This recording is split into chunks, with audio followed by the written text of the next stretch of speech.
विनय सक्सेना साहब जब से आए हैं वो रोज़ाना कोई ना कोई एक ऑर्डर, कोई ना कोई ऐसा आदेश ज़रूर पास करते हैं रोज़ाना जो संविधान के खिलाफ हो और जो सुप्रीम कोर्ट के आदेशों की अवमानना करता हो।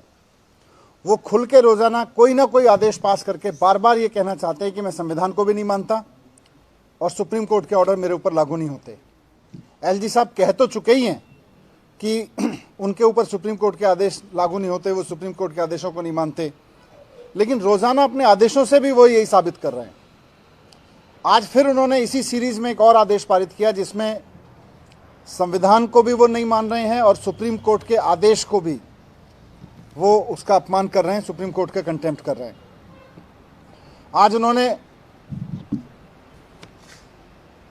उन्होंने दिल्ली में अरविंद केजरीवाल जी की सरकार द्वारा, मुख्यमंत्री अरविंद केजरीवाल जी की सरकार द्वारा कैबिनेट द्वारा पास 4 साल पहले पास प्रस्ताव को आज पलटा है। 4 साल पहले सीएम साहब के नेतृत्व में दिल्ली सरकार ने, दिल्ली की कैबिनेट ने बिजली कंपनियों में 4 प्रोफेशनल डायरेक्टर्स की नियुक्ति की थी। अब एलजी साहब कह रहे हैं कि 4 साल पहले जो फैसला लिया गया था मैं उसको डिफरेंस ऑफ ओपिनियन के दिए हुए अधिकार के तहत आज पलट दे रहा हूं। दिल्ली की कैबिनेट ने फैसला लिया, मुख्यमंत्री ने फैसला लिया, एलजी साहब के पास में कोई अधिकार नहीं है कि वो दिल्ली सरकार के बिजली संबंध में लिए गए फैसले को पलटें। उनके पास केवल डिफरेंस ऑफ ओपिनियन का अधिकार है। उसकी भी एक प्रोसीजर है, मैं उस पर आऊँगा। लेकिन 4 साल पहले से जो डायरेक्टर्स काम कर रहे हैं, 4 साल पहले दिल्ली की सरकार ने, कैबिनेट ने जो फैसला लिया उसको 4 साल बाद पलटने की एक नई रीति शुरू की है इन्होंने। कहते हैं मैं संविधान को नहीं मानूंगा, सुप्रीम कोर्ट के आदेशों को नहीं मानूंगा, 4-4 साल पुराने फैसले पलटूंगा, फिर तो 20 साल पुराने फैसले भी आप पलटने लगोगे इस तरह से, फिर तो आप 10 साल पुराने फैसले उठा के पलटने लगोगे। ऐसा अधिकार आपको किसने दे दिया एलजी साहब? आपके पास संविधान में केवल और केवल 3 विषयों पर निर्णय लेने का अधिकार है, पुलिस, जमीन और पब्लिक ऑर्डर। पुलिस के अलावा, पब्लिक ऑर्डर के अलावा और जमीन के अलावा एलजी साहब किसी भी मामले पर निर्णय नहीं ले सकते। केवल ओपिनियन दे सकते हैं जब मंत्री कोई निर्णय लेगा। निर्णय लेने का अधिकार मंत्री के पास है, निर्णय लेने का अधिकार सरकार के पास है, मंत्रिमंडल के पास है, मुख्यमंत्री के पास है। मुख्यमंत्री या मंत्री कोई निर्णय लेंगे तो आप उसकी सहमति असहमति दे सकते हैं, लेकिन आप 4 साल बाद उठा के किसी फैसले को पलट नहीं सकते। 4 साल बाद आज आपने जो फैसला पलटा है उस पर लिखा है कि मैं डिफरेंस ऑफ ओपिनियन के तहत ये चेंज कर रहा हूं। मैं फिर से कहना चाहता हूं कि डिफरेंस ऑफ ओपिनियन का अधिकार सुप्रीम कोर्ट ने, संविधान ने उनको दिया है। डिफरेंस ऑफ ओपिनियन का अधिकार एलजी साहब को दिया है। वो इसलिए दिया है क्योंकि दिल्ली देश की राजधानी है। 3 सब्जेक्ट पे डिसीजन आपको सीधे सीधे लेना है, लेकिन फिर भी देश की राजधानी होने के नाते आपको ये एक विशेष अधिकार दिया गया है कि आप मंत्रियों के किसी फैसले से असहमत हो सकते हैं। लेकिन माननीय सुप्रीम कोर्ट ने बहुत स्पष्ट शब्दों में कहा है कि ये जो असहमति होगी वो rarest of the rare case में होगी। वो कभी कभार किसी मामले में होगी जो राष्ट्रीय सुरक्षा से या ऐसे किसी मसले से जुड़ा हो। ऐसा नहीं है कि आप रोज चुनी हुई सरकार के फैसले को पलटोगे और बोलोगे मेरे पास तो विशेष अधिकार है। सुप्रीम कोर्ट ने लिखा है rarest of the rare case. अब एलजी साहब कहते हैं मैं तो सुप्रीम कोर्ट के आदेश को ही नहीं मानता, सुप्रीम कोर्ट के आदेश मेरे ऊपर लागू नहीं होते। ये कैसे होगा? जब सुप्रीम कोर्ट ने ये कहा है कि rarest of the rare case में होना चाहिए, तो ये रोजाना आप सुबह उठ के रोज सरकार के फैसले को पलटने का जो निर्णय ले रहे हो, ये तो गलत है। ये तो सुप्रीम कोर्ट को भी नकार रहा है, संविधान को भी नकार रहा है। और डिफरेंस ऑफ ओपिनियन लेने का तरीका क्या होगा उस पर भी संविधान ने लिखा हुआ है, उस पर भी सुप्रीम कोर्ट ने बोला हुआ है, उस पर भी ट्रांजैक्शन ऑफ बिजनेस रूल है उसके ऊपर कि कैसे होगा। डिफरेंस ऑफ ओपिनियन ऐसे नहीं हो सकता जैसे एलजी साहब कर रहे हैं रोजाना, कि एलजी साहब अफसरों से फाइल मंगाते हैं, उस पर लिख देते हैं मेरा इस पर डिफरेंस ऑफ ओपिनियन है, ये आदेश लागू करो। ऐसे नहीं हो सकता।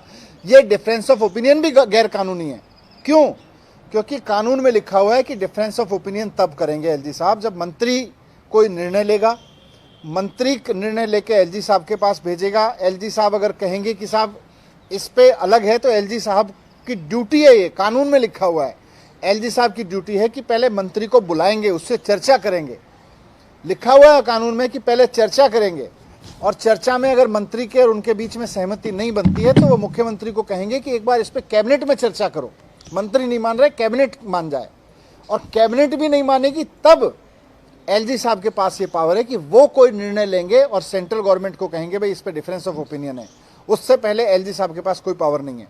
तो जो डिफरेंस ऑफ ओपिनियन एलजी साहब ले रहे हैं उसमें कोई प्रोसीजर फॉलो नहीं कर रहे, वो इलीगल तरीके से इंप्लीमेंट करा रहे हैं, अफसरों से डरा के धमका के उनको, संविधान को मान नहीं रहे। सुप्रीम कोर्ट के फैसलों के बारे में उनका कहना है सुप्रीम कोर्ट के फैसले मेरे ऊपर लागू नहीं होते, मैं तो लेफ्टिनेंट गवर्नर हूं। आप संविधान के आदेश पे चलते हो, भारत में ही रहते हो, भारत में के ही एक राज्य में एलजी हो, आपको संविधान को भी मानना पड़ेगा, सुप्रीम कोर्ट को भी मानना पड़ेगा, नियम कायदे कानूनों को भी मानना पड़ेगा।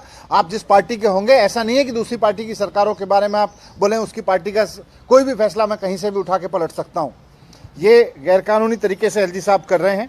कह रहे हैं कि हमने 4 साल पहले जो केजरीवाल जी की सरकार ने डायरेक्टर लगाए थे, वहाँ बिजली कंपनियों में 8,000 करोड़ का घोटाला हो गया। दिल्ली में केवल और केवल एक ही काम हो रहा है बिजली के सेक्टर में कि बिजली लोगों को फ्री मिल रही है। कोई घपला, कोई घोटाला नहीं। कहाँ घोटाला हो गया, कौन सा घोटाला हो गया, सब हवा में है।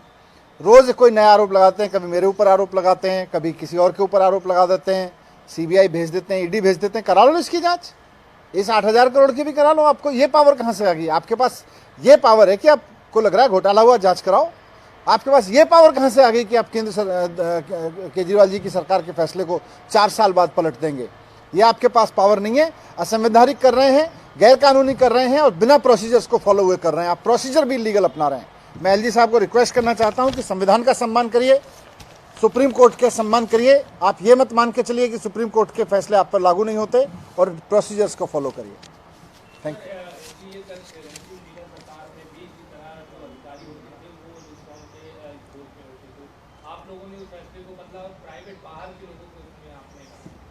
बिजली कंपनियों के बोर्ड में प्रोफेशनल्स को लाना कोई गलत नहीं है, और ये सरकार की पॉलिसी है कि सिर्फ अफसर क्यों बैठेंगे, प्रोफेशनल्स को बैठना चाहिए। सारे बोर्ड्स में प्रोफेशनल्स को बैठना चाहिए।